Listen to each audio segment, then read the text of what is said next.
وہ دیوتاؤں کی چہیتی تھی، پر اسرار سرگوشیاں اس کی رہنما تھیں، اس کی آنکھوں میں موت کی کڑکتی بجلیاں پوشیدہ تھیں، وہ انتقام کی آگ میں جل رہی تھی، اس کے ہاتھ میں زندگی کی لکیر تھی اور نہ موت کی، وہ سانپ سے بھی زیادہ زہریلی تھی، اپنے دشمن کی کٹی ہوئی گردن دیکھنا چاہتی تھی، پر اسرار اور شیطانی قوتیں اس کی راہ میں حائل تھیں، پر اسرار قوتوں کی مالک ایک دو شیدہ کی ہنگاموں بری داستان عجیب دید بان۔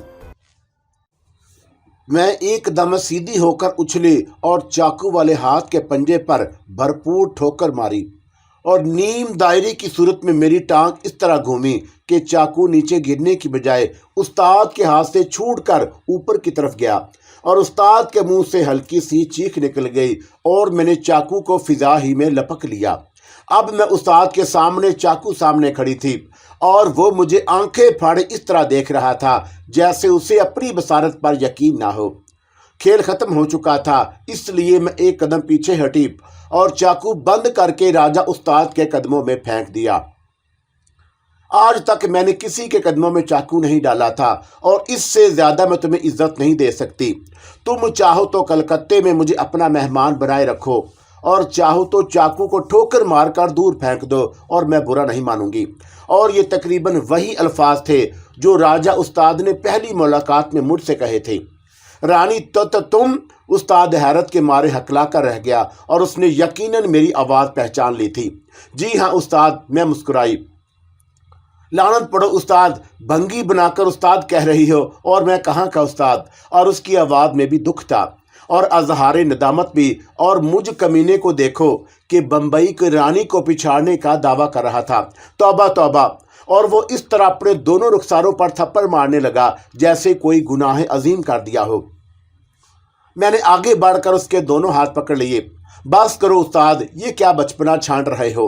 اور میں تو تمہیں گندی گندی گالیاں بک رہا تھا، اور تم الٹا مجھے روک رہی ہو۔ ڈوب مرنا چاہیے مجھے کہیں جا کر چلو بھر پانی میں۔ حد کر دی میں نے حرام زدگی کی۔ تو اس میں تمہارا تو کوئی قصور نہیں استاد، تمہیں کیا الہام ہو رہا تھا کہ میں رانی ہوں اور فضول باتیں کیے جا رہے ہو؟ اور میں نے اس کے ہاتھ چھوڑ دیے۔ اور تمہاری جگہ اگر میں ہوتی اور اس طرح کوئی اجنبی میرے گھر میں گھس کر چوری کی کوشش کرتا تو اسی وقت دروازے پر زوردار دستک ہوئی اور میری بات ادھوری ہی رہ گئی۔ راجہ استاد جھک کر اپنا چاقو اٹھانے لگا، اور میں نے لپک کر دروازہ کھول دیا۔ میں یہ سمجھی تھی کہ شاید دروازہ بند ہونے کی وجہ سے شانتی کچھ گھبرا گئی ہوگی، مگر وہ شانتی نہیں تھی، اور میرے سینے کی طرف ایک ریوالور کی نال اٹھی ہوئی تھی، اور ہمایوں مجھے بڑے غضبناک نظروں سے گھور رہا تھا، اور اس کے پیچھے کچھ ہی فاصلے پر شانتی کھڑی تھی جس کے ہونٹوں پر بڑی شریر مسکراہٹ تھی، اور یقیناً اسی نے ہمایوں کو الو بنایا تھا۔ اور اگر تو نے بھاگنے کی کوشش کی تو گولی مار دوں گا، ہمایوں نے سخت لہجے میں مجھ سے کہا۔ ابے چپ لونڈے، بڑا آیا گولی مارنے والا، چے پدری اور چے پدی کا شوربا، تو اور بمبئی کی رانی کو گولی مارے گا؟ اور استاد مجھے پیچھے ہٹا کر سامنے آ گیا، اور شانتی شاید بہت دیر سے اپنی ہستی ضبط کر رہی تھی، اور ہمایوں کو نمونہ بنتے دیکھ کر وہ بھی کھلکھلا اٹھی۔ پہلے بتایا نہیں اور اب دانت پھاڑ رہی ہے ذلیل کہیں کی۔ اور ہمایوں گویا کھمبا نوچنے لگا، اور پھر اس نے ریوالور جیب میں رکھ کر شانتی کی طرف مڑتے ہوئے کہا، دوں گا بھی الٹا ہاتھ تیرے منہ پر۔ مجھ پر کیوں بگڑ رہا ہے؟ دیدی ہی نے کہا تھا کسی کو مت بتانا، اور اس میں میرا کیا قصور ہے؟ ہاں، ارے او شانتی کی بچی، تجھے پہلے سے خبر تھی کہ یہ رانی ہے، اور تو اپنے پاپا کو دوڑاتی رہی ناحق، اور تو بھی پوری آفت کی پڑیا ہوتی جا رہی ہے۔ استاد بولا، حد ہو گئی، آج تو یہاں ساری دنیا کو الو بناتے پھرتے ہیں، اور آج خود ہی الو بن گئے، وہ بھی اپنی بیٹیا کی سازش کے سبب۔ اور میں نے گرا لگائی، ارے اپنوں کی سازش کے سبب تو دلی لٹ گئی، ورنہ بندر کیوں حکومت کر رہے ہوتے؟ اور افسوس، صد افسوس استاد کہ اس وقت یہاں جنرل بخت خان نہ ہوا، ورنہ تمہیں عظیم محب وطن جان کر اپنے گلے کا ہار بنا لیتا۔ اور یہ کہہ کر میں ہنس پڑی۔ استاد نے بڑا تگڑا سا کہکا لگایا، اور شانتی تو جیسے کھلکھلانے کے لیے بے چین سی تھی، اور ہمایوں بھی کو کو کرنے لگا۔ اور اس تفریح میں خاصا وقت گزر گیا، اور اب رات کے 10 بج رہے تھے۔ राजा उस्ताद से अभी काम की बात हुई ही नहीं थी और फिर खुद उसी ने मुझे ये मौका दे दिया और कहने लगा, अब ये बहरूम ख़त्म करके मेरे कमरे में आ जाओ, खाना लगवाता हूँ। और ये बहरूप ख़त्म नहीं होगा उस्ताद। वो क्यों? बता दूंगा, पहले खाना खा लो। लेकिन रानी, तुम्हें जाते हुए देखा था मैंने, और तुम इस वक्त 56 छुरी बनी हुई हो, और मैंने कहा भी था कि शायद आज कलकत्ते वालों की खैर नहीं, और फिर तुम ये। आज तो कलकत्ते वालों ने मेरी खैरियत पूछ ली उस्ताद, बड़ी मुश्किल से जान बचाकर यहाँ तक पहुँची हूँ। क्यों, क्या हो गया? और उस्ताद एकदम फिक्रमंद हो गया। हुमायूं और शांति इस वक्त तक वहाँ से जा चुके थे। बता दूंगी ना, तुम अपने कमरे में चलो और खाना खाकर बात होगी। तुमने उलझन में डाल दिया मुझे। और वो ये कहता हुआ अपने कमरे की तरफ बढ़ गया, और उसी वक्त मुझे अपने सूट केस का ख्याल आ गया जो बैरूनी दरवाजे पर के पास पड़ा था, और मैं वो सूट केस उठा लाई और भाग दौड़ में चप्पल जो पैरों से उतर गई थी वो भी तलाश कर लाई। घर का दरवाज़ा तो शायद हुमायूं या शांति ने अंदर से बंद कर दिया, मगर अफरा तफरी में मेरे सूट केस का ख्याल किसी को नहीं आया था। मैं अब तक पेश आने वाले वाक़यात की रोशनी में एक ही नतीजे तक पहुंची कि आला अंग्रेज हकाम किसी सबब बराह रास्त मुझ पर हाथ डालने से ग्रेज कर रहे हैं, और वो सब क्या हो सकता है और मेरी समझ में नहीं आ सका। पहले उन्होंने मेरी निगरानी शुरू कराई, और जब ये बात मेरे इल्म में आ गई और मैंने जारहाना रवैया इख्तियार किया तो उन्होंने गोया पिसपाई इख्तियार कर ली, यानी निगरानी ख़त्म करा दी। और उसी के साथ ये भी हुआ कि जिन लोगों ने ज़ाती सतह पर मुझे नुकसान पहुंचाना चाहा उनसे जवाब तलब कर लिया था, और इस सिलसिले में CID के एक ASI को मुअत्तल भी कर दिया गया। और फिर उन्होंने दूसरा तरीक़ेकार इख्तियार किया, और CID ही कहकर इंस्पेक्टर प्रकाश खुद को मुसलमान ज़ाहिर करके मेरे करीब आ गया। भांडा फूट जाने के बाद इंस्पेक्टर प्रकाश मेरे हाथों मार खाते खा के मरते मरते बचा, और उसके बावजूद मेरे खिलाफ कोई कदम नहीं उठाया गया। उस रात खाना खाने के बाद हुमायूं अपने कमरे में चला गया, और राजा उस्ताद के कमरे में ही दस्तरख्वान बिछा था। शांति बर्तन वगैरह उठा रही थी, और मैं इसी सबब राजा उस्ताद को अपने कमरे में ले आई, और वह मुस्तरब सा दिखाई दिया, और उसके लिए ये इतला गैर मुतवक्का रही होगी कि बम्बई की रानी को भी जान के लाले पड़ सकते हैं। हाँ, अब कहो रानी, क्या हुआ? और बैठते ही उसने सवाल किया, क्या हाथ ऊंचा पड़ गया? बस यही समझ लो उस्ताद, मगर मेरा नाम भी रानी है, और मैंने कभी हार नहीं मानी, और आज ही रात बदला चुका दूंगी। क्या हस्बे तवक्का उस्ताद चौंक उठा, इस वक्त जाओगी? और उसके लहजे में हैरत थी। हाँ, और मुमकिन है कि कल रात भी जाना पड़े। और मैंने हिफ्ज़े मातकद्दम के तौर पर कहा, और फिर अपनी बात जारी रखते हुए बोली, या तो रानी किसी पर हाथ नहीं डालती, और हाथ डाल देती है तो फिर छोड़ती नहीं। तुम बताओ उस्ताद कि किसी कार का बंदोबस्त हो सकता है, और उसके साथ अगर कार ड्राइवर करने वाला कोई बाइतमाद और नडर ड्राइवर भी होना चाहिए। कार तो नहीं, हाँ टैक्सी घेरना मुमकिन है। रहा ड्राइवर तो अपने लौंडो हुमायूं को ड्राइविंग आती है, और फिर तो मसला ही हल हो गया। मैंने अजहार मसरत किया, कब और कहाँ जाना है? तुम्हारे पहले सवाल का जवाब दे सकती हूँ, दूसरे का नहीं, मैंने मुस्कुराकर कहा। और अब 11 बजने वाले हैं और घंटे भर बाद रवाना होना है, तो फिर पकड़ लाऊं मैं कोई टैक्सी? हाँ जाओ, और अपना चाकू तो मुझे दे दो, मगर इसके सिवा कोई और चाकू नहीं है। गरारीदार चाकू को खोलते हुए आवाज़ बहुत आती है।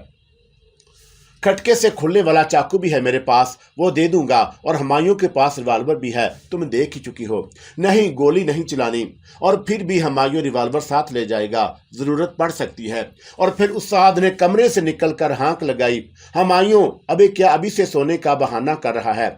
नहीं उस्ताद, जाग रहा हूँ, आया। और जवाब में हुमायूं की आवाज़ आई, और फिर चंद ही लम्हे बाद वो बाहर निकल आया। मैंने देखा कि वह अपने जिस्म के निचले हिस्से पर सिर्फ गुच्छा बांधे हुए था, और बंगाल में गर्मी बहुत पड़ती है, इसलिए लोग रात को सोते वक्त अमूमन गुच्छा बांधते हैं, और गुच्छा बारीक से जर्जरी कपड़े का होता है, और सिर्फ घुटनों तक के जिस्म के निचले हिस्से को ढकता है। कपड़े बदल कर तैयार हो जाओ, तुझे रानी के साथ जाना है, और मैं सवारी का बंदोबस्त करने जा रहा हूँ, और रिवाल्वर साथ रख लियो। राजा उस्ताद तो ये कहकर बैरूनी दरवाजे की तरफ जैसे बत्ती भर गया, और हुमायूं वहीं हैरान सा खड़ा रह गया। हुमायूं, मैंने उसे आवाज़ दी और फिर पूछा, शांति भी जाग रही है या सो गई? जाग रही है, भेजूं? हाँ भेज दो। मुझे दरअसल यह ख्याल आया था कि भागते हुए मेरे पैरों से कलकत्ता चप्पल उतर गए थे, اور اس وقت چپل پہن کر جانا قطعی مناسب نہیں تھا، اور شانتی سے میں کوئی ایسے پرانے سینڈل لینا چاہتی تھی جو میری موجودہ شخصیت اور حلیے سے میل کھا سکیں، اور شانتی نے میری یہ مشکل بھی آسان کر دی۔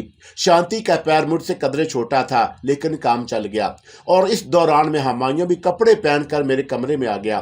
کیا استاد بھی ساتھ چل رہے ہیں؟ کوئی لمبا چکر ہے؟ ہمایوں نے مجھ سے دریافت کیا۔ نہیں، صرف تم ہی ساتھ چلو گے، استاد نے ریوالور لے جانے کو تم سے کہہ دیا ہے، اس لیے میں کچھ نہ بولی، ورنہ اس کی ضرورت نہیں۔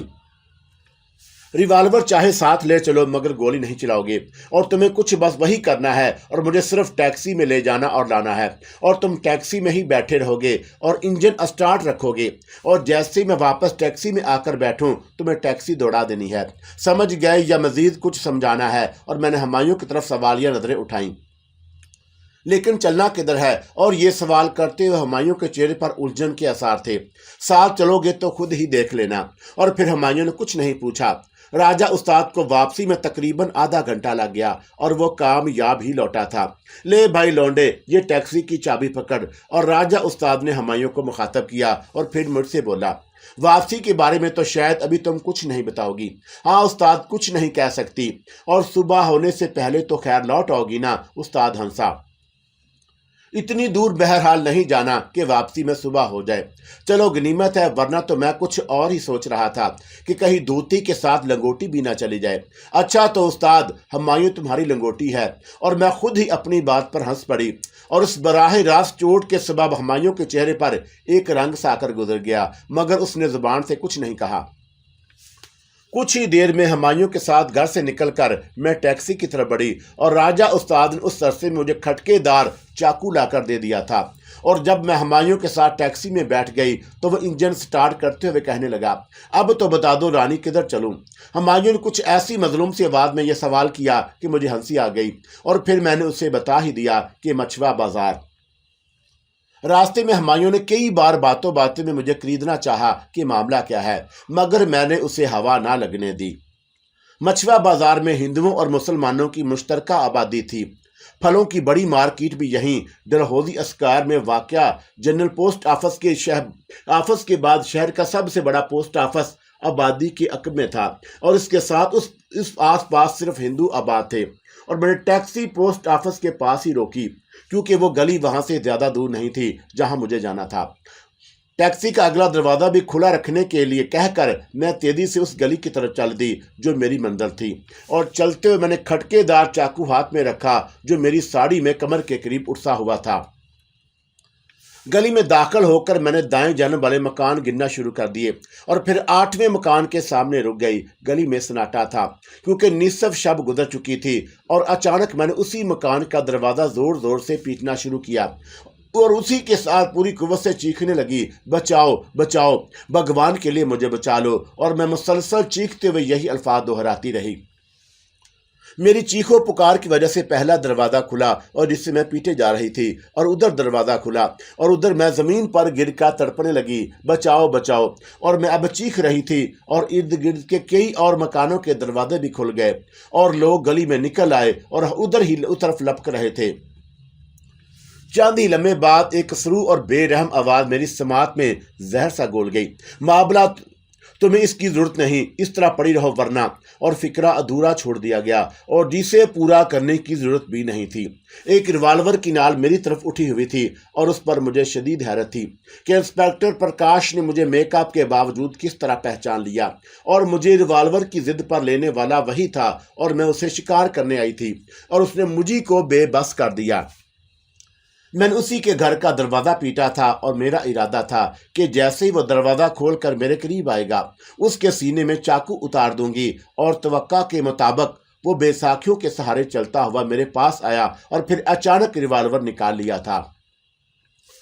لمحہ حیرت گزرتے ہی مجھے صورتحال کی سنگینی کا احساس ہو گیا، اور اس کے سوا کوئی اور مکان نہیں تھا کہ عیار انسپیکٹر پرکاش نے مجھے میری آواز سے پہچان لیا ہوگا، اور میں بہرحال ابھی اپنی آواز بدلنے پر قادر نہیں تھی، اور ابھی گلی کے دوسرے لوگ قریب نہیں پہنچے تھے، اور مجھے ان کے قریب آنے سے پہلے ہی کچھ کر گزرنا تھا۔ ہر چند کہ میرا وہ اقدام خطرناک تھا، اور اندازے کی ذرا سی بھی غلطی میری جان لے سکتی تھی۔ मगर और कोई चारा कार भी नहीं था और मैंने लेटे लेटे तेजी से करवट ली और चीखते हुए इंस्पेक्टर प्रकाश की बैसाखी घसीट ली और उसी लम्हे फायर की आवाज गली में गूंज उठी। गिरते गिरते उसने मुझ पर गोली चला दी और मैं लड़क कर उस जगह से ना हट जाती तो यकीनन गोली मेरे सीने में उतर जाती। और इंस्पेक्टर प्रकाश ने गिरते गिरते हैरत अंगेज तौर पर खुद को संभाल लिया, क्योंकि उसकी सीधी बगल में दूसरी बैसाखी फायर होने की वजह से गली वाले दौड़कर अपने अपने घरों में घुस गए और रिवॉल्वर अब तक उसके हाथ में था। और यह खतरनाक बात थी, वो मुझ पर दोबारा भी फायर कर सकता था और वो अभी संभल कर खड़ा ही था कि मैंने उछल कर अपनी दाईं टांग से उसके रिवॉल्वर वाले हाथ को निशाना बनाया और मेरी नपी तली चोट उसकी कलाई पर पड़ी और ज़रब की शिद्दत के सबब प्रकाश चीख उठा और उसी के साथ रिवॉल्वर हाथ से छूट गया और मुझे इसी लम्हे का इंतजार था। मैंने साड़ी में उड़सा हुआ चाकू खींचा और जरकंद भर के प्रकाश के सर पर पहुंच गई और दूसरे लम्हे खटकेदार चाकू खुल चुका था। नहीं नहीं, इंस्पेक्टर प्रकाश खौफजदा आवाज में चीखा और गैर इरादी तौर पर उसने अपने दोनों हाथ उठा दिए, जिसकी वजह से दूसरी बैसाखी भी उसके बगल से निकल गई और वो अपने जिस्म का तवाज़ुन बरकरार न रख सका और उसके दोनों टांगें पहले ही मजरूब थीं और एक टांग पर प्लास्टिक चढ़ा हुआ था। फिर मैंने देर नहीं की और उधर वो जमीन पर गिरा और उधर मैं उसके सीने पर चढ़कर बैठ गई और उस पर चाकू की तेज धार फेरने में मुझे बस चंद ही लम्हे लगे होंगे और उसके बाद उछल कर खड़ी हो गई और कटी हुई गर्दन से बुलंद होता हुआ खून का फवारा मेरी साड़ी को दागदार ना कर दे और उस आधी से ज्यादा गर्दन कट गई थी, जिससे खरर खरर की आवाजें निकल रही थीं और वह ज़िबा किए हुए किसी जानवर की तरह एड़ियां रगड़ रहा था।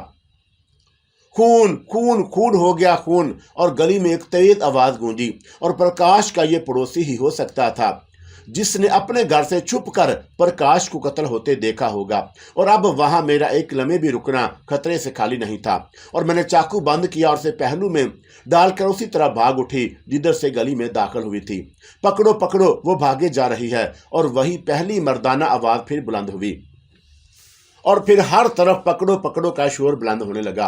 और यह सूरत हाल मेरे लिए गैर मतवक्का होने के साथ साथ तशवीशनाक बहरहाल नहीं थी, क्योंकि वो लोग शोर तो मचा रहे थे और कोई भी अपने घर से निकलकर पीछे आने की हिम्मत नहीं कर सका।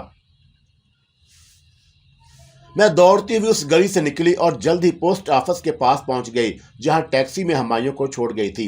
टैक्सी का दरवाज़ा मुझे खुला हुआ ही मिला और हमायूं ने मेरी हदायत पर अमल किया था। खुले हुए दरवाजे में से मैं टैक्सी में बैठकर जैसे ही मैंने दरवाज़ा बंद किया, हमायूं ने टैक्सी आगे बढ़ा दी, जिसका इंजन बंद नहीं किया गया था। और तेज़ी के साथ जल्द अज जल्द यहाँ से निकल चलो, मैंने हमायूं को मुखातब किया।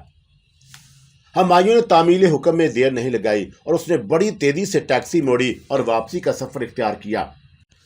मैं तो गोली चलने की आवाज़ सुनकर घबरा गया था, हमायूं बोला, और मुझे मालूम था कि आपके पास सिर्फ चाकू है और जाहिर है कि फायर करने वाला कोई और ही होगा जो आपका दोस्त नहीं हो सकता। क्या मेरा ख्याल दुरुस्त है? हाँ, मैंने तस्दीक की और वो दोस्त नहीं दुश्मन ही था और उसने मेरे ही ऊपर गोली चला दी थी। फिर आप बच किस तरह गईं? हमायूं हैरान सा होकर बोला। मारने वाले से बचाने वाला बड़ा होता है, मैंने जवाब दिया। काम तो हो गया ना? हमायूं ने पूछा। हाँ हो गया। और ये कहकर मैंने तवील सांस लिया और फिर हमायूं ने कोई सवाल नहीं किया और मैं भी कुछ नहीं बोली। मैं ये सोच रही थी कि इंस्पेक्टर प्रकाश के कत्ल का रद्द अमल क्या होगा और उसका कत्ल जिन हालात में हुआ उससे अंग्रेज हकाम के लिए ये नतीजा अखज़ करना मुश्किल ना होता कि उस कत्ल में मेरा ही हाथ है। और उसी के साथ वो ये भी समझ जाते कि मैं इसी शहर में मौजूद हूँ और इंस्पेक्टर प्रकाश के कत्ल के बाद मेरे चेहरे पर मौजूदा मेकअप यकीनन खतरनाक साबित होता। अगर किसी को करीब से मुझे देखने का मौका मिल जाता, और मुझे एक ही शख्स ने करीब से देखा था जो अब इस दुनिया में नहीं और कोई और मेरे नज़दीक नहीं आ सका था। तफ्तीश की सूरत में उस गली के लोग इतना ही बता पाते कि प्रकाश को कत्ल करने वाली कोई औरत थी जो साड़ी पहने हुई थी और मैं इसीलिए फिक्रमंद नहीं थी। हमायूं के साथ मैं वापसी चांदनी चौक पहुंची तो राजा उस्ताद जाग रहा था और मैंने कमर में खटकेदार चाकू निकाल कर राजा उस्ताद की तरफ बढ़ाया तो मुझे चाकू पर लगे हुए खून का ख्याल आ गया। माफ करना उस्ताद, तुम्हारे चाकू पर खून लग गया है, धो लेना। और मेरी बात सुनकर राजा उस्ताद चौंका और खटका दबाकर चाकू को खोल लिया और चाकू का फल वाकई खून आलूदा है। हमायूं अभी तक वहीं था और राजा उस्ताद ने चाकू से देकर कहा, ले इसे धो ला। और फिर वो मुखातब हुआ, क्या किसी को अगले जहान की सैर करा दी है रानी? और राजा उस्ताद के सामने ये एतराफ़ करने से कोई फ़र्क नहीं पड़ता। सो मैं बोली, हाँ उस्ताद, ज़रूरी था, और मुझे यकीन है कि आधी गर्दन कटने के बाद वो जिंदा नहीं बचा होगा। लोग शोर मचाने लगे थे और मैंने गर्दन, वरना उसकी गर्दन अलग ही कर देती। और मेरा अंदाज़े गुफ्तगू मामूल के मुताबिक था, जैसे ये वाकई मेरे लिए किसी खास मकसद का हामिल ना हो। तो क्या जाग हो गई थी?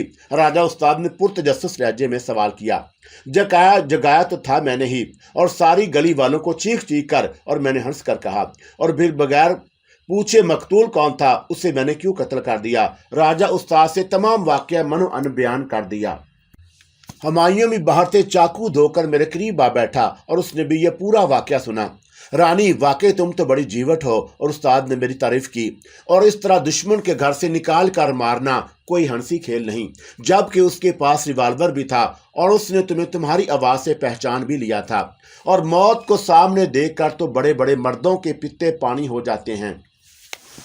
उसी वक्त शांति पहले वाले कमरे से निकल आई, और वो भी शायद हमायूं की वापसी के इंतजार में सो नहीं सकी थी, और वो चाय के लिए पूछने आई थी। हाँ बना लो, मैं बोल उठी। और इस वक्त मुझे वाकई चाय की तलब महसूस हो रही थी। और साहली शहरों की आबो हवा कुछ ऐसी होती है कि लोग चाय पीने के आदी हो जाते हैं, और मुझे भी ये आदत पड़ गई थी। शांति उस्ताद के कमरे से चली गई तो मैंने कहा, उस्ताद, तकरीबन 1 हफ्ते के लिए मुझे बरादून जाना है। क्यों? उस्ताद ने चौंक कर दरियाफत किया। परसों दोपहर को जाऊंगी और हफ्ते भर में फिर हफ्ते के बाद दोबारा वापस लौट आऊंगी, और अगर चाहो तो अपने लौंडे हमायूं को भी तुम्हारे साथ कर दूं। मुमकिन है ज़रूरत पड़ जाए, जैसे आज ज़रूरत पड़ गई। राजा उस्ताद ने पेशकश की।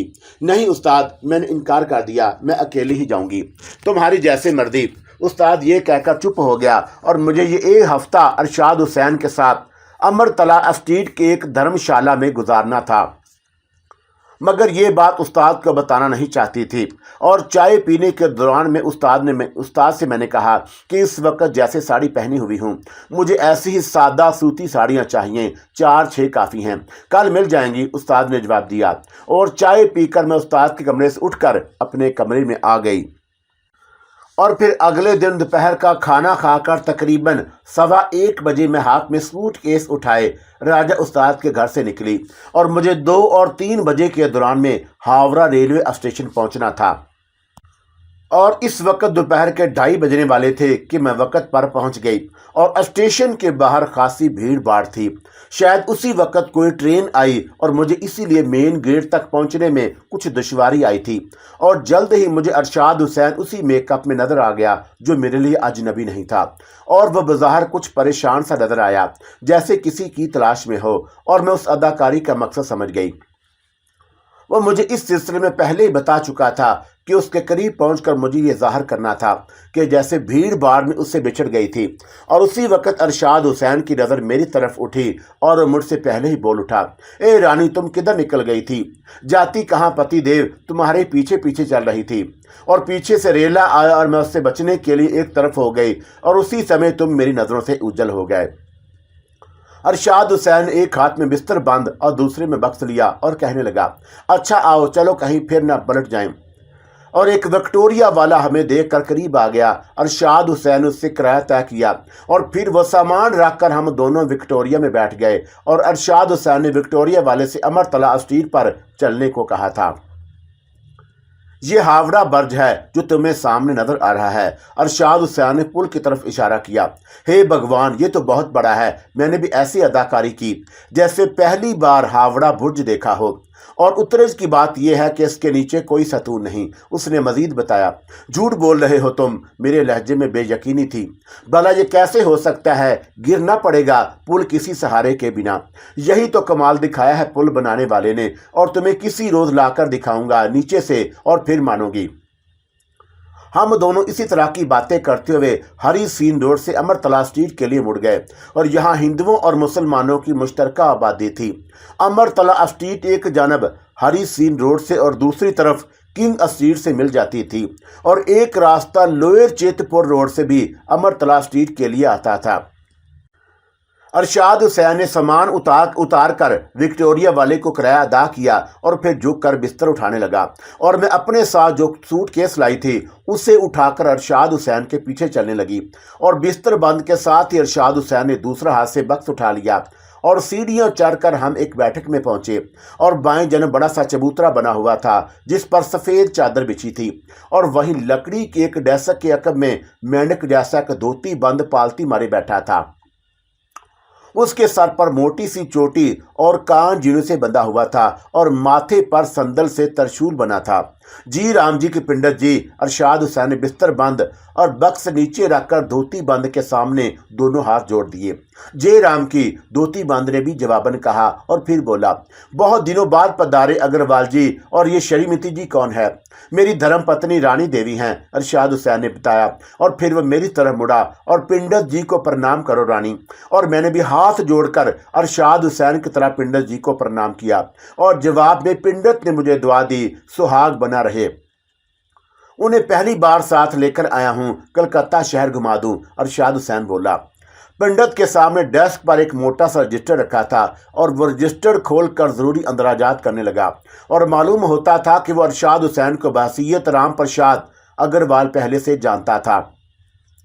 اس نے دہلی کا پتہ البتہ ضرور پوچھ کر لکھا کہ بائیں جانب دیوار پر کینوں سے چابیاں لٹکی ہوئی تھیں، اور پنڈت نے ایک چابی اتار کر ارشاد حسین کو تھما دی اور بولا، نیچے کوئی کمرہ خالی نہیں، اس کارن آپ کو اوپر کی منزل پر رہنا ہوگا، پرنتو کمرہ ہوا دار ہے، اور پچھلی کھڑکی کھول لو تو بڑی ہوا آتی ہے۔ دھنے داد، پنڈت جی نے ارشاد حسین سے کہا، اور جھک کر سامان اٹھانے لگے، اور کچھ فاصلہ طے کرتے ہی سامنے اوپر جانے کے لیے سیڑھیاں تھیں، اور میں سوٹ کیس اٹھائے ارشاد حسین کے پیچھے پیچھے چلنے لگی، اور وہاں پہنچ کر ارشاد حسین بولا کہ تم ذرا باہر چلی جاؤ رانی، کمرے کی صفائی کر لوں پہلے اور پھر بستر بچھاؤں گا، اور یہ کام پتنی کا ہوتا ہے، پتی کا نہیں۔ اور میں نے آگے بڑھ کر جھاڑو اس کے ہاتھ سے لے لیا، اور کسی نے تمہیں جھاڑو دیتے دیکھ لیا تو شک کرے گا میں تمہاری پتنی نہیں، اور میری بات میں وزن تھا، اس لیے ارشاد حسین اب راضی ہو گیا اور کہنے لگا، اچھا تم کمرے کی صفائی کر کے بستر بچھاؤ، میں آتا ہوں ابھی سراہی اور بالٹی لے کر۔ اور ارشاد حسین کمرے سے نکل گیا تو میں جھاڑو دینے لگی، اور پھر جھاڑو دے کر فرش پر بستر بچھا دیا، اور ارشاد حسین کچھ دیر بعد لوٹا تو اس کے ہاتھ میں ایک سراہی، بالٹی اور پلاسٹک کا ڈونگا تھا، اور کمرے کے باہر کچھ فاصلے پر کنواں تھا۔ ارشاد حسین وہاں سے بالٹی اور سراہی بھر لایا، اور ڈول اور رسی کنویں کے پاس ہی موجود تھی۔ ٹین کا بکس کھول کر اس میں مٹی کے تیل سے جلنے والا ایک چولہا، چائے کے کپ اور دوسرے برتن نکال کر دیوار کے سہارے رکھ دیے، اور ایک موٹی سی موم بتی اور ماچس بھی اس نے بکس میں سے نکال لی۔ اور دھرم شالہ میں بجلی نہیں ہے، ہوا کے لیے ارشاد حسین نے عقبی کھڑکی کھول دی، اور پھر وہ تیل کا چولہا جلا کر بھگونے میں چائے کے لیے پانی رکھتے ہوئے بولا، کھانا تو کھا لیا ہوگا نا، یا بندوبست کروں، اور نیمبو کی چائے تو پی لیں گے۔ یہ تمہیں کیا ہو گیا ہے جی؟ میں نے شوق لہجے میں کہا، ریل میں ساتھ ہی تو کھانا کھایا تھا، بھول گئے کیا؟ اور یہ بھی یاد نہیں آ رہا کہ نیمبو کی چائے تو میں بڑی شوق سے پیتی ہوں۔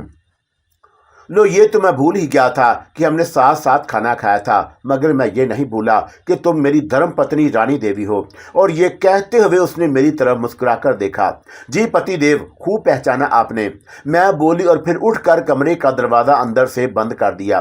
اس کے بعد میں ارشاد حسین کے بالکل قریب آ بیٹھی اور دھیمی آواز میں بولی، ارشاد، اب میں اس ماسک اور وی کو ایک لمحے بھی برداشت نہیں کر سکتی، اور پہلے آپ نے ان سے میری جان چھڑا دیں، اور پرسوں سے میں نے منہ تک نہیں دھویا۔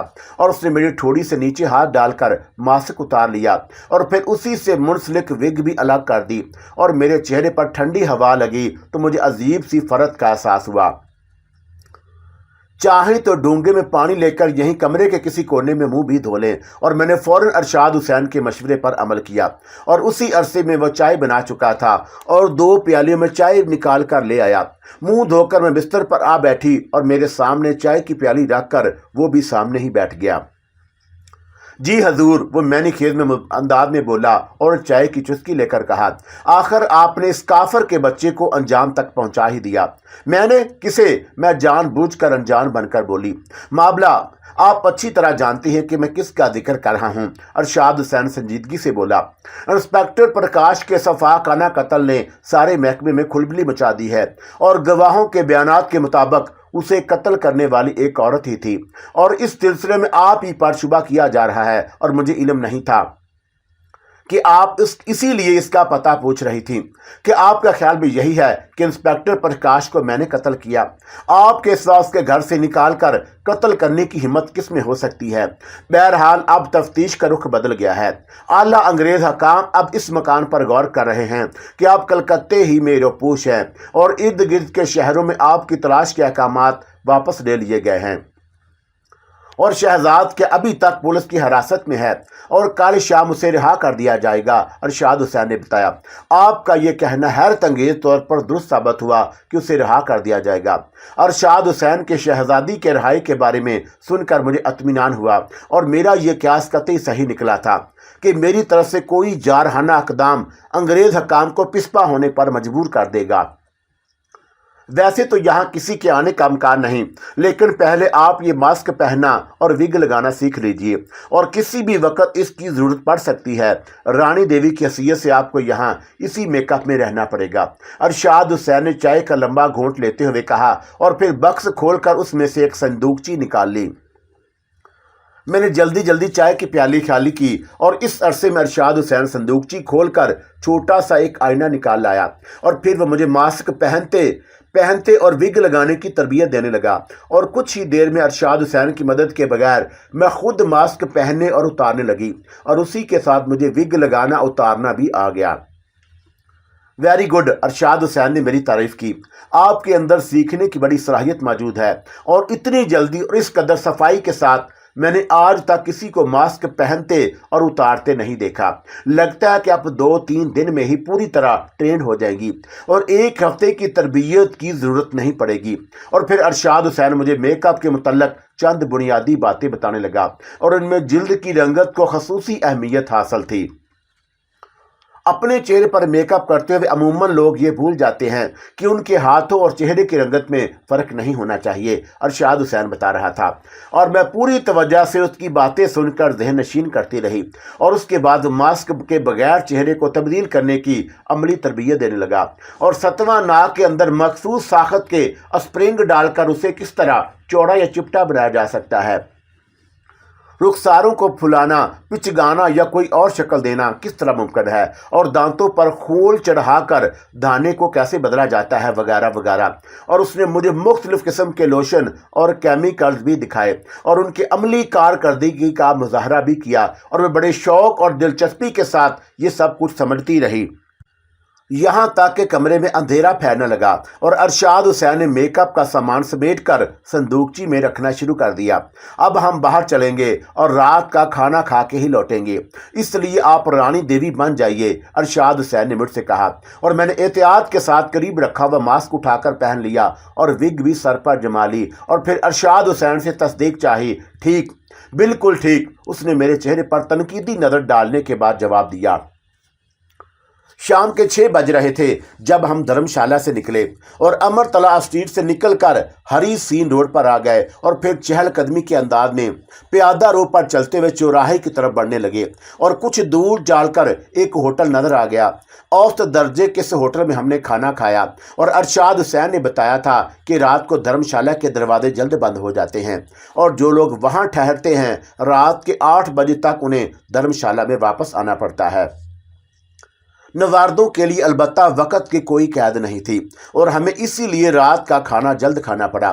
دھرمشالہ کی طرف لوٹتے ہوئے ارشاد حسین نے ایک دکان سے چھوٹا سا لیمپ بھی خرید لیا، اور اس میں تیل بھی ڈلوا لیا، اور دودھ والے کی ایک دکان پر میری نظر پڑی تو میں نے کہا کہ اگر کوئی برتن ساتھ ہوتا تو دودھ بھی لے لیتے چائے کے لیے، اس کا بھی بندوبست ہو جاتا ہے۔ ٹھہرو، ارشاد حسین بولا، اور قریبی جنرل اسٹور سے شیشے کا گلاس خرید کر اس میں دودھ لے لیا، اور مجھے یہ سب کچھ عجیب اور نیا سا لگ رہا تھا، مگر زندگی کا ایک رخ یہ بھی تھا، اور حکم دے کر کام کرانے اور خود ہاتھ سے کام کرنے میں جو فرق ہے مجھ پر ظاہر ہو رہا تھا۔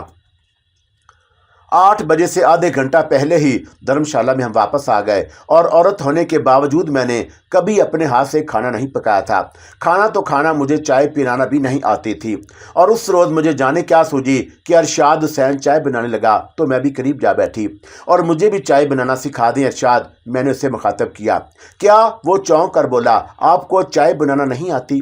कभी इसकी ज़रूरत ही नहीं पड़ी। फिर तो आप वाकई किसी रियासत की शहजादी ही लगती हैं। अरशाद हुसैन मुस्कुराया, फिर चाय बनाने की अमली तरबियत देने लगा और इसी दौरान में उसने कहा, और वैसे ये तय नहीं हुआ था कि मेकअप के अलावा चाय वगैरह बनाना भी सिखाऊंगा। आप ही का फ़ायदा है। मैं हंसकर बोली, सीख गई तो आपका हाथ बटा दिया करूंगी। ये तो है, और वो भी धीरे से हंसा। बस आखिर में हस्बे ज़रूरत दूध मिला देते हैं और इस तरह लीजिए चाय तैयार होगी। उसने चाय की एक प्याली उठाकर मुझे थमा दी और अब मैं बना लूँगी। और मुझे यकीन है वो मुस्कुराए और अपनी चाय की प्याली उठाकर बिस्तर पर आ बैठा।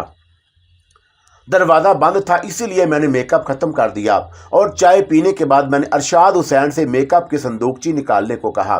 क्या इरादे हैं? वो बोला, ज़रा अपनी नाक चौड़ी करके देखूंगी। क्यों? अच्छी भली 7वां नाक पर जुल्म कर रही हो।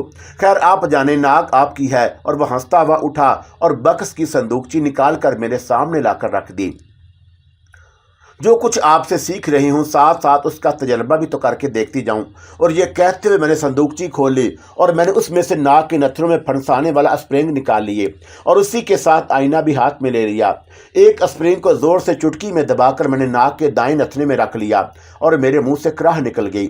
नथने की खाल इतनी ज़ोर से खींची थी। तकलीफ की परवाह ना करते हुए अपने बाएं नथने में भी मैंने दूसरा स्प्रिंग रख ली और इस मर्तबा मैं पहले ही से ज़हनी तौर पर तकलीफ बर्दाश्त करने के लिए आमादा थी। इसी सबब मुंह से कराह नहीं निकली।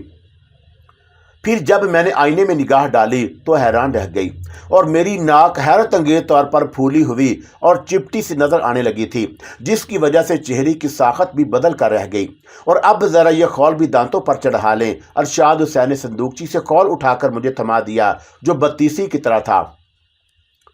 मैंने उससे वो खौल लेकर ऊपरी दांतों पर चढ़ा लिया तो मेरा दहाना भी गैर मामूली तौर पर फैल गया और देर तक मैं अपने चेहरे को तरह तरह से बदल कर देखती रही। एक नया दिलचस्प मशगला गोया मेरे हाथ आ गया और इस अरसे में अरशाद हुसैन ने मोमबत्ती बुझाकर लैंप जला दिया था और सोने से पहले अरशाद हुसैन ने अपने चेहरे से भी मास्क उतार दिया और चादर उठाते हुए कहने लगा, और बिस्तर पर सो जाएं, मैं इधर चादर बिछाकर सो जाऊंगा। बिस्तर तो खासा पड़ा है, यहीं सो जाए ना। अगर ऐसा ही है तो दरमियान में तकिया रख लेंगे। मैंने कहा, आपको तो कोई एतराज़ नहीं होगा। कमाल है। अरे एतराज़ होता तो कहती ही क्यों। मैं समझा कि शायद अखलाकन कह रही हैं। जी नहीं, अखलाकन भी किसी अजनबी मर्द को अपने साथ एक बिस्तर पर सुलाने की पेशकश नहीं की जा सकती जब तक कि उस पर भरोसा ना हो। और मुझ पर भरोसा करने में कहीं आपने जल्दी तो नहीं की मामला। और वो चादर रखते हुए बोला, अगर जल्दी भी की है तो उससे कोई फ़र्क नहीं पड़ेगा क्योंकि मुझे खुद पर भी पूरा भरोसा है। और मेरा लहजा मैनी खेज था। फिर अरशाद हुसैन कुछ नहीं बोला। उसने उठकर लैंप की लो धीमी की और मेरे और अपने दरमियान एक तकिया रखकर उसी बिस्तर पर लेट गया। और अगले 4 दिन के अंदर मैंने अरशाद हुसैन से मेकअप की मुकम्मल तरबियत हासिल कर ली। ज़्यादा वक्त मैंने धर्मशाला के कमरे में ही अरशाद हुसैन के साथ गुजारा और उसका ये अंदाज़ा दुरुस्त ही साबित हुआ कि कबल अज वक्त तरबियत हासिल कर लूँगी। अभी अरशाद हुसैन की छुट्टी ख़त्म होने में मज़ीद 2 रोज़ बाकी थे और मैं इस अरसे में अरशाद हुसैन से आवाज़ बदल कर बोलना सीखती रही। उसे जो कुछ आता था मुझे सिखाने में बुखल से काम नहीं लिया। आवाज़ बदल कर बोलना भी मुझे बड़ा दिलचस्प मालूम हुआ और 1 हफ्ते के दौरान में अरशाद हुसैन मुझसे खासा बेतकल्लफ हो गया था। उसके बावजूद मैंने उसे अपनी माजी के मतलब कुछ नहीं बताया। और जिस रोज़ हम धर्मशाला से रुखसत हुए उसने बड़ी हसरत से कहा था कि काश आप मुझे अपना समझा होता। मैं तो गैर कब समझा है आपको। अभी तक मुझे ये भी नहीं मालूम कि आप हैं कौन। अरशाद, मैंने संजीदगी से कहा, मुमकिन है आप मेरी बात पर यकीन ना करें लेकिन हकीकत यही है कि खुद भी मैं इसी जुस्तजू में हूँ और मुझे नहीं मालूम कि मैं कौन हूँ। اور میری بات سن کر اس نے گہری نظروں سے میرے چہرے کا جائزہ لیا اور پھر کہنے لگا، مجھے اعتراف ہے معاملہ کہ زندگی میں پہلی بار میں نے آپ سے شکست کھائی، اور میں اس غلط فہمی میں مبتلا تھا کہ ایک ہفتے آپ کے قریب رہ کر سب کچھ معلوم کر لوں گا، مگر مجھے ناکامی ہوئی۔ میں آپ کو نہیں سمجھ سکا، اور آپ کی شخصیت کسی ایسے گنبد بے در کی طرح ہے جس میں داخل ہونے کا کوئی راستہ نہیں، اور اس کے باوجود میری نیک تمنائیں ہمیشہ آپ کے ساتھ رہیں گی، اور اگر میں آئندہ بھی آپ کے کسی کام آ سکا تو مجھے خوشی ہوگی۔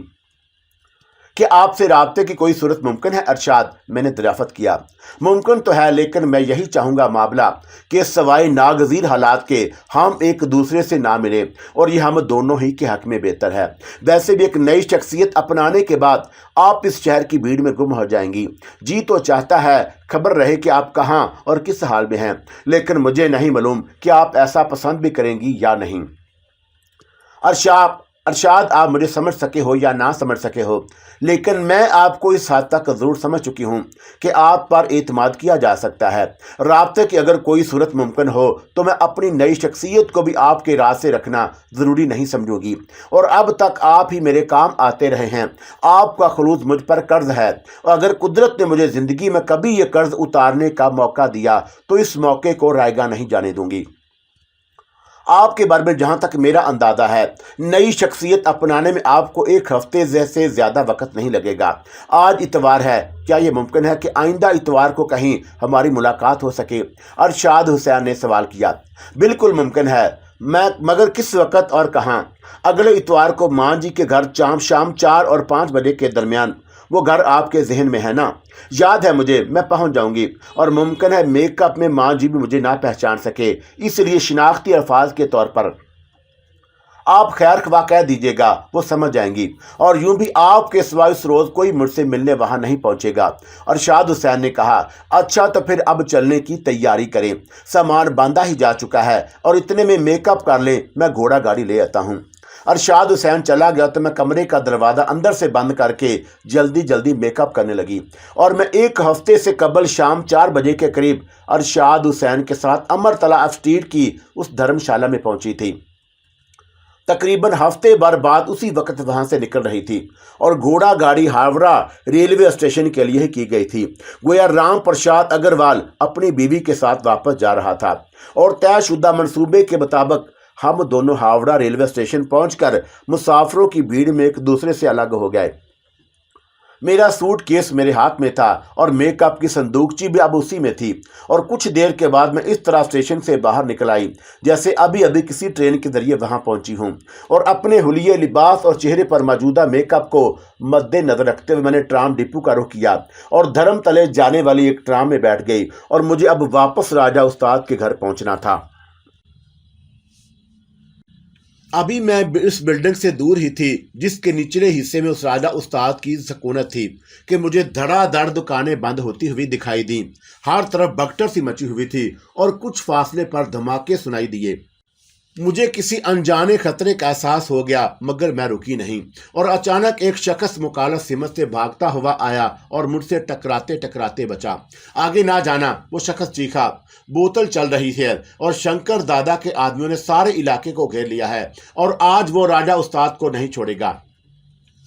وہ شخص تو یہ کہتا ہوا بھاگ گیا، اور میرے سارے جسم میں سنسنی دوڑ گئی، اور میرے لیے یہ سمجھنا مشکل نہیں تھا کہ شنکر دادا بھی کوئی گروہ بند بدماش تھا، اور وہ اپنے گرگوں کو لے کر راجہ استاد پر چڑھ دوڑا تھا۔ اور جھگڑے کی وجہ کیا تھی؟ اس سے قطع نظر میرے لیے اتنا ہی جان لینا کافی تھا کہ میرا ایک بہی خواہ اس وقت مشکل میں گرفتار تھا۔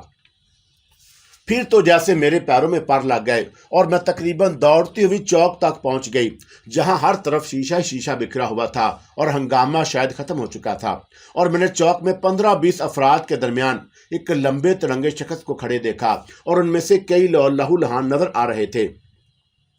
راجہ استاد! اچانک لمبا ترنگا شخص پوری قوت سے چیخا، اور مجھے معلوم نہیں تھا کہ تو اپنے چوہوں کے ساتھ بل میں گھس جائے گا، اور میرا نام بھی شنکر دادا ہے۔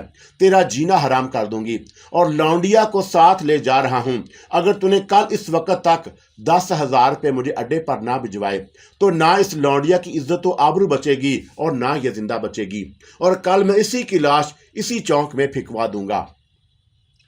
मैं समझ गई कि राजा उस्ताद को ललकारने वाला वो लंबा तिरंगा शख्स शंकर दादा ही था, और उसके इर्द गिर्द जो लोग खड़े थे उनकी वजह से मुझे फौरी तौर पर शांति नजर न आ सकी थी, जिसका नाजुक सा हाथ शंकर दादा की मजबूत गिरफ्त में था और वो किसी सहमी हुई फाख्ता की तरह कांप रही थी। चौक में मुझे एक तरफ 3 जीपें भी खड़ी दिखाई दे गईं और वो गुंडे शायद उन्हीं जीपों में भर के आए थे। मैं ये समझने से कासर थी कि शंकर दादा ने शांति को किस तरह काबू में कर लिया या वो शंकर दादा के हाथे कैसे चढ़ गई, लेकिन ये अमर वाकया था कि शंकर दादा किसी भी तरह राजा उस्ताद को ज़ाहिर करने के बाद मेरे सामने शांति को अगवा करके ले जा रहा था, और शंकर दादा ने चीख कर जो कुछ कहा था उससे ज़ाहिर था कि राजा उस्ताद वहीं मौजूद था और वह पिस्पा होकर अपने घर में पनाह लेने पर मजबूर हो गया था। इसके अलावा ये भी कि राजा उस्ताद तन्हा नहीं था। घर के अंदर पनाह लेने वालों में राजा उस्ताद के वो साथी भी शामिल थे जिन्होंने शायद शंकर दादा का मुकाबला किया था। और मेरे लिए ये बात इतनी इंतहाई हैरान कौन थी कि सब कुछ सुनने के बावजूद राजा उस्ताद खामोश था। उसकी गैरत ने यह कैसे गवारा कर लिया कि शंकर दादा दिन दहाड़े उस लड़की को उठाकर ले जा रहा था जो उसे पापा कहती थी। यही वो भोली सी लड़की थी जिसने मुझे अपनी बहन बनाया था और मुझे दीदी कहकर पुकारती, और मैं अब उसकी जगह से ज्यादा फासले पर नहीं थी जहां शंकर दादा और उसके साथी खड़े थे। उनके हाथों में मुझे हाकियां नजर आ रही थी और कुछ के पास लाठियां भी थी। उनके पास चाकू और आछी असला भी हो सकता था, मगर बज़ाहिर नजर नहीं आ रहा था। चल बे जगह, लौंडिया को जीप में डाल ले। शंकर दादा की भारी आवाज एक बार फिर गूंजी और उसने शायद अपने किसी साथी को मुखातब किया था, और मैं अचानक तेजी से आगे बढ़ी और अब मेरे लिए एक लम्हा भी जाया करना मुमकिन नहीं था। रुक जा शंकर दादा, मैं चीख कर बोली। झगड़ा तेरा और राजा उस्ताद का है। इस लड़की से झगड़े का कोई तलक नहीं जिसे तू उठाकर ले जा रहा है, और किसी मजबूर लड़की की बेबसी से फायदा उठाना बुजदली है, मर्दानगी नहीं। छोड़ दे इसे। और मैं उन लोगों से कुछ ही फासले पर जाकर खड़ी हुई थी। ये छिपकली किधर से निकल आई? अरे जगह, शंकर दादा हकारा तमीज अंदाज में हंसा और फिर मुझसे मुखातब हुआ। अगर तेरी उम्र ना बीत गई होती तो तुझे भी जीप में डालकर ले चलता।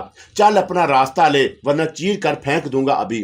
तू और मुझे चीरेगा? मैंने जानकर उसे तैश दिलाया। दम है तो तेरे अंदर मुझसे लड़ने का। और खिलाफे तवक्का वो गुस्से में आने की बजाय जोर से हंस पड़ा और फिर कहने लगा, ये दिन भी देखना रह गया था। शंकर दादा को एक मरगली औरत उसे लड़ने के लिए ललकारे, और बड़ा ही बुरा जमाना आ गया है। अबे वो जगह, आगे बढ़कर 2-4 हाथ जड़ दे इसे, ताकि इसके दिमाग के कीड़े झड़ जाएं। इतना सुनते ही शंकर दादा के करीब खड़ा हुआ गोठीले जिस्म का एक पिस्ता कद शख्स हाकी हाथ में लिए आगे बढ़ा, और यही जगह मालूम होता था। उसके बाएं रुखसार पर जख्म का लंबा सा निशान वाज़ेह नजर आ रहा था, जो शायद किसी झगड़े की यादगार था। स्यारू जगह के करीब आने से पहले मैंने सूटकेस दाएं जानब उछाल दिया, और उसी तरफ वो 3 मंजिला बिल्डिंग थी जिसमें राजा उस्ताद रहता था। सूटकेस बिल्डिंग के गेट ही के पास जाकर गिरा, और यही मेरा भी अंदाजा था। और मैंने एक नजर इधर देखकर जगह पर निगाह जमा दी, जो अब खासा करीब आ चुका था, और मैं खाली हाथ था, और जगह के दोनों हाथ में हाकी थी जिसे वो मखसूस अंदाज में गर्दश दे रहा था। दादा, इसके टखने झाड़ दूं? जागा ने पलट कर हाँक लगाई। अबे जो करना है जल्दी कर, देर हो रही है। और शंकर दादा की आवाज में झंझलाहट थी। अच्छा तो फिर लो दादा, साली जिंदगी भर अपने पैरों से चलने को मोहताज हो जाएगी। ये कहते ही उसने तेजी से हाकी घुमाई और मेरे पैरों पर वार किया, और मैंने उछल कर उसका वार खाली कर दिया। और मेरी ये फुर्ती यकीनन उसके लिए हैरत अंगेज थी, और लम्हे भर को मुझे उसके चेहरे पर हैरानी नजर आई। और फिर उसने दोबारा हाकी बुलंद की, मगर इससे पहले ही चीख उठा और मैंने उछल कर उसके सीने पर लात मारी। उसी के साथ मेरा दायां हाथ घूम गया और मेरी खड़ी हथेली उसके सर पर पड़ी, और वह लहरा कर जमीन पर गिरा, और मैंने झपट कर हाकी उसके हाथ से छीन ली। और ये सब कुछ बड़ी तेजी के साथ चंद ही लम्हों में हो गया, और वह सभी तस्वीरें हैरत बने मेरी तरफ देख रहे थे। शंकर दादा, तेरा ये शेर तो गीडर निकला, मैंने बुलंद आवाज में कहा, और मुझे हाथ लगाए बगैर ही गश खाकर गिर गया। अब अगर तू मर्द है तो खुद सामने आ, ले पकड़ इस लौंडिया को। शंकर दादा ने शांति को हाथ शांति का हाथ अपने एक साथी को थमा दिया और किसी दरिंदे की तरह गुड़ाया। मैं देखता हूं उसे, ये कितनी बड़ी गुंडी है। तुम रुक जाओ दादा, इसे हम भुगत लेंगे। नहीं, इसने मुझे मर्दानगी का ताना दिया है और मैं ही अपने हाथों से इसका गला दबाऊंगा। शंकर दादा ने अपने साथी को डांट दिया और फिर वो खाली हाथ मेरी तरफ बढ़ने लगा। शंकर दादा, अपने किसी साथी से हाकी या लाठी ले ले, वरना मुझे भी तुझसे खाली हाथ लड़ना पड़ेगा। और मैंने उसे मुखातब किया, तेरे लिए मेरे ये दोनों हाथ ही काफी हैं। वो दांत पीस कर बोला, पागल है तू। और यह कहकर मैं इस तरह हंस पड़ी कि जैसे किसी बच्चे की बात पर हंसी आ जाती है, और मकसद उसे गुस्सा दिलाना ही था। और फिर मैंने उसे मजीद तपाने की खातर अपनी हाथ से हाकी एक तरफ फेंक दी और बोली, तू खाली हाथ है तो फिर मैं भी अपनी हाकी पास रख के क्या करूंगी, और तेरे लिए तो मेरे ये दोनों पैर ही काफी हैं। औरत, वो गला फाड़ कर चीखा, तू पहली औरत होगी जो मेरे हाथों से कत्ल होगी।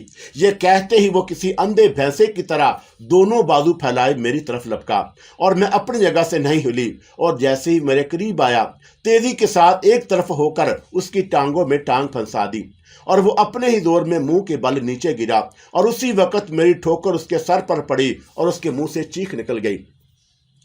वो पलटा खाकर उठने लगा तो मैंने उछलकर उसके दाएं शाने पर लात मारी और वो दोबारा ढह गया, और अपने भारी भरकम जिस्म संभालने में उसे दुश्वारी पेश आई। और फिर मैंने अपने बाएं तरफ एक साया सा लहराते देखा और तेजी से झुक गई। शंकर दादा के साथियों में से किसी ने तेजी के साथ आगे बढ़कर मुझ पर लाठी से हमला किया था, और अगर बर वक्त मुझे खतरे का एहसास ना हो जाता और मैं झुक ना जाती तो मेरे सर के टुकड़े हो गए होते। ये हमला मेरे लिए खिलाफ तवक्का ही था, और लाठी वाले ने दोबारा लाठी घुमाई, मगर मैं जिस्त भरकर आगे निकल गई और लाठी पूरी कुव्वत से जमीन पर पड़ी।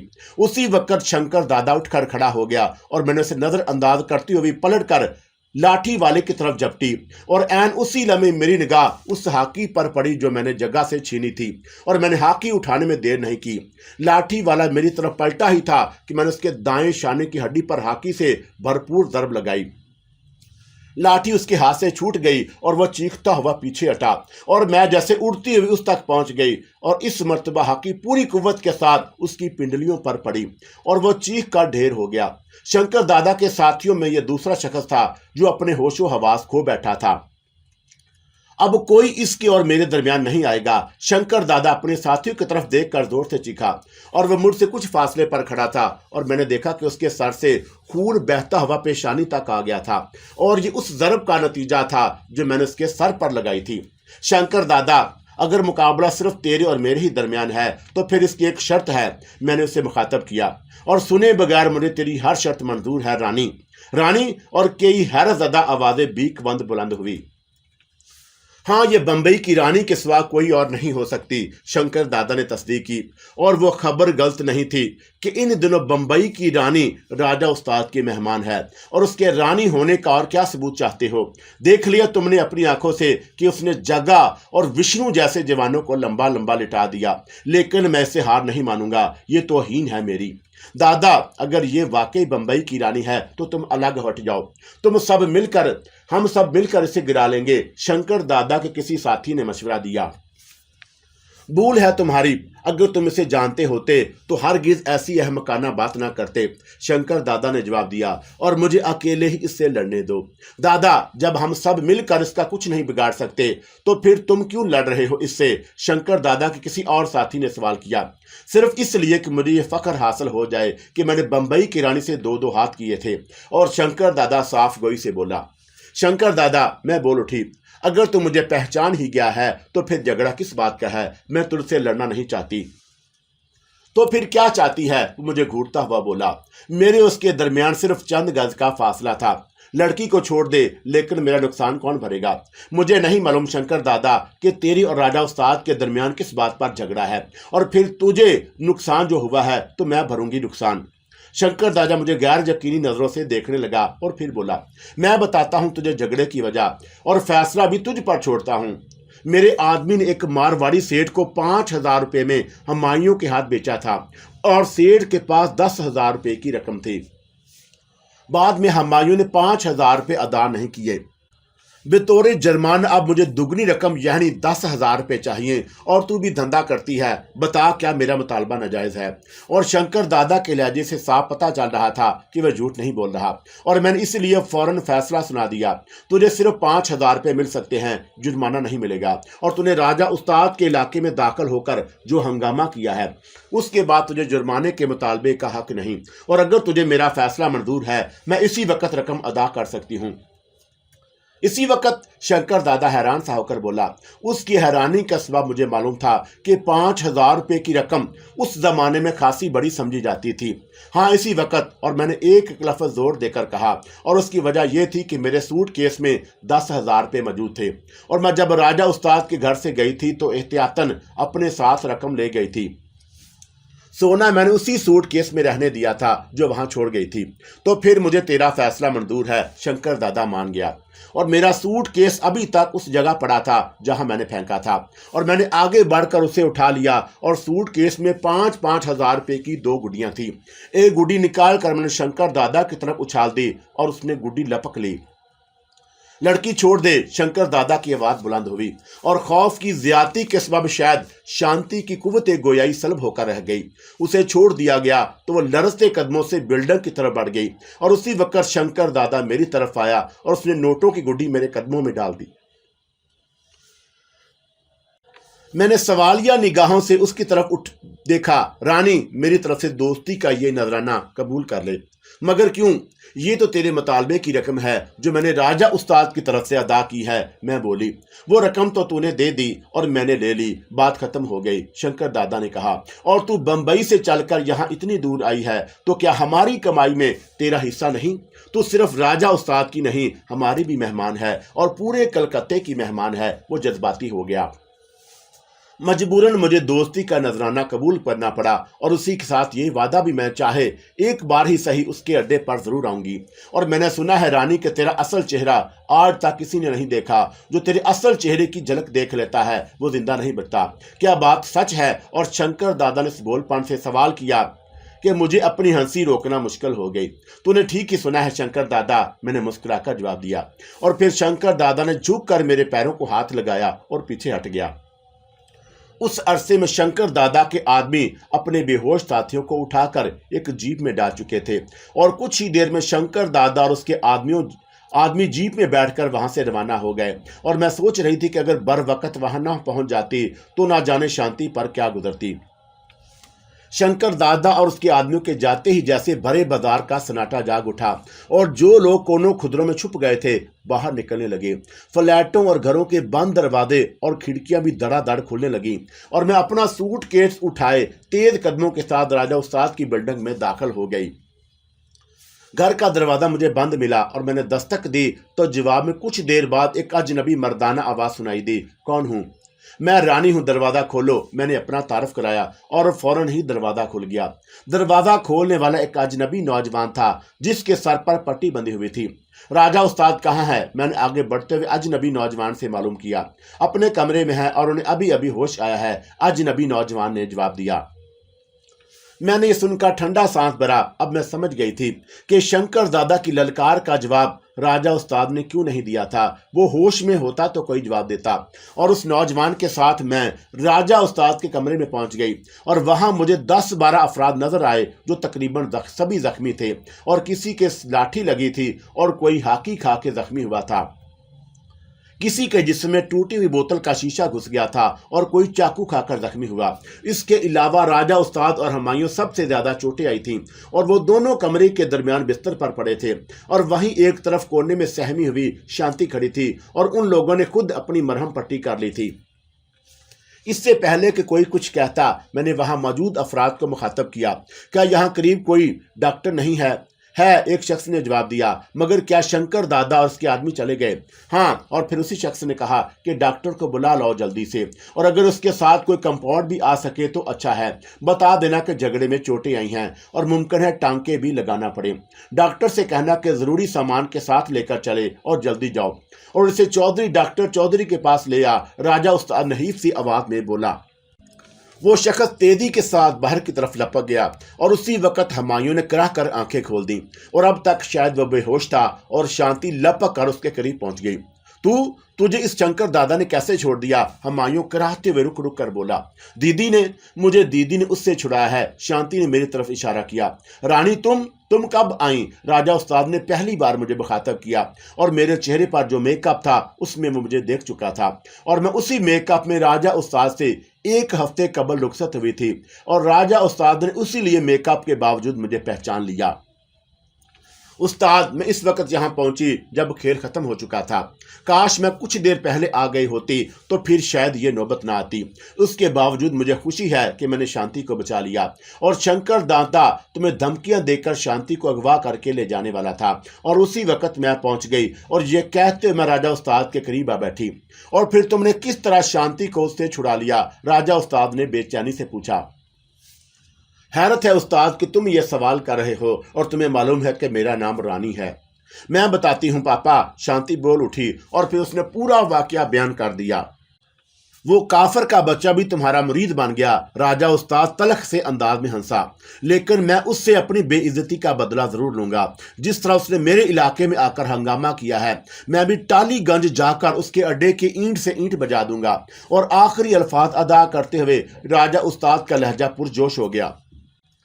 وہ تو بس اچانک آ کے ٹوٹ پڑا، اور ابھی تو لونڈوں کو خبر بھی نہیں ہوئی۔ خبر لگ جاتی اور لونڈے یہاں پہنچ جاتے تو نہ شنکر یہاں سے بچ کر نکل پاتا، اور نہ اس کا کوئی آدمی اپنے پیروں پر چل کر یہاں سے جا سکتا، اور آس پاس جن لونڈوں کو اطلاع ہو گئی بس وہی جمع ہو گئے۔ اور اس وقت راجہ استاد کا پارا چڑھا ہوا تھا، اور میں اسی لیے کچھ نہ بولی۔ ہاں، شانتی کے بارے میں ضرور پوچھ لیا کہ وہ کس طرح شنکر دادا کے ہتھے چڑھ گئی، اور جب جھگڑا شروع ہوا تو شانتی گھر میں ہی تھی، اور راجہ استاد اور ہمایوں دونوں ہی نے اسے تاکید کی کہ کسی بھی صورت گھر سے باہر نہ آئے، اور پھر وہ دونوں باہر چلے گئے۔ جب مورچہ جم گیا اور راجہ استاد کو پسپائی اختیار کرنا پڑی تو ایک موقع پر ہمایوں چاقو کھا کر گرا، اور گرتے ہوئے اس کے منہ سے چیخ نکل گئی، اور یہی غضب ہو گیا کہ وہ گھر کا دروازہ کھول کر باہر بھاگی، اور شنکر دادا کے آدمیوں نے اسے دبوچ لیا۔ راجہ استاد کے سر پر بھی لاٹھی پڑی، اور وہ چیختا ہوا پیچھے بھاگا، اور راجہ استاد کے گرنے ہی اس کے آدمی اسے اٹھا کر گھر میں لے آئے اور بند ہو کر بیٹھ گئے، اور ہمایوں کو بھی وہاں اندر گھسیٹ لائے تھے، اور یوں شانتی باہر رہ گئی۔ ڈاکٹر چودھری کا مطب اور گھر چاندنی چوک میں ہی تھا، اور اپنے 2 کمپاؤنڈوں کے ساتھ اسے آنے میں زیادہ دیر نہیں لگی۔ ڈاکٹر چودھری نے سب سے پہلے راجہ استاد اور ہمایوں کے زخم دیکھے، اور ہمایوں کے پہلو میں چاقو لگا تھا۔ کئی ٹانکے آئے اور اس کی مرہم پٹی کر دی گئی۔ پہلو کے علاوہ سر اور شانے پر بھی چوٹیں آئیں، اور جن پر دوا لگا دی گئی۔ تقریباً یہی حال راجہ استاد کا تھا، اور چاقو سے اس کے بائیں بازو پر گہرا زخم لگا تھا۔ ایک پیر پر بھی ہاکی پڑی تھی جو سوجا ہوا تھا، اور سر بھی لاٹھی کی ضرب سے پھٹ گیا تھا۔ اس کے سر اور بازو کے زخموں پر ٹانکے لگا دیے گئے، اور سیدھے پیر پر بھی بینڈیج کر دی گئی۔ راجہ استاد اور ہمایوں کے بعد دوسروں کی باری آئی، مگر ان میں سے کوئی زیادہ زخمی نہیں تھا، اور زیادہ تر لوگ بوتل کے شیشے لگنے سے زخمی ہوئے تھے، اور ایک شخص کی پنڈلی سے شیشے کا ٹکڑا بھی نکالا گیا، اور دوا بھر کے پٹی باندھ دی گئی۔ اس کی پوری کارروائی میں تقریباً 2 گھنٹے لگ گئے، اور اس دوران میں راجہ استاد کے گروہ والے آتے جاتے رہے، اور جسے خبر ملی وہ راجہ استاد کی عیادت کو دوڑ لایا، اور رات کو 9 بجے تک یہ ہنگامہ ختم ہوا۔